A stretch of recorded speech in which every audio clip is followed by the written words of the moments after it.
Lara Trump, whose name was mispronounced by her father-in-law today in her home state of North Carolina, was filling in for a clearly exhausted Trump today. She sat down with the Breakfast Club less than a week after Vice President Harris was on the show. Lara spent practically the entire hour getting fact-checked and even laughed at.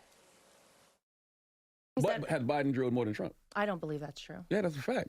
Where? You can look it up. He's on Google. He's drilled more than Trump. Okay. Yeah. I don't believe that's true at all. If the bipartisan border bill was so bad, like you say, how come so many Republicans were for it until Donald Trump intervened to say no? I don't think Donald Trump intervened at all. He's not in elected office right now, and he literally told them not to do it.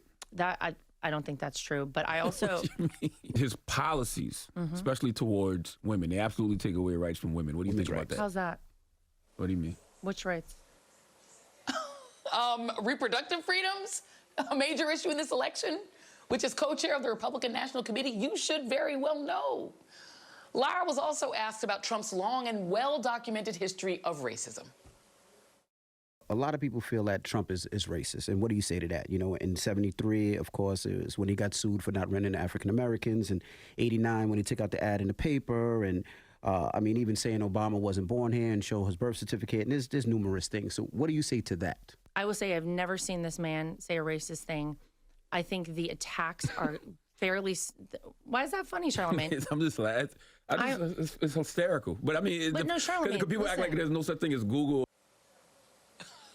Trump's racism, which is very Googleable, is again in focus today after members of the Exonerated Central Park Five sued Trump for making false and defamatory statements during his one and only disastrous debate with Vice President Harris.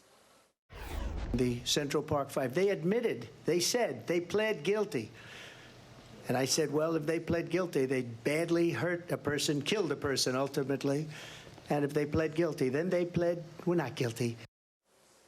The lawsuit includes accounts of an exchange of one of the Exonerated Five that they had with Trump on debate night, where Yusuf Salaam sought to confront Trump over his statements in the spin room. It also cites several statements made by Trump after Harris attacked him for having bought ads in 1989 that called for the death penalty for the 5 teenagers, where Trump wrote, quote, "I want to hate these murderers, and I always will.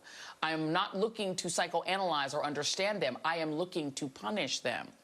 Now, it's worth noting that the Central Park Five's convictions were vacated in 2002, and New York City paid $41 million in 2014 to settle their civil rights suit.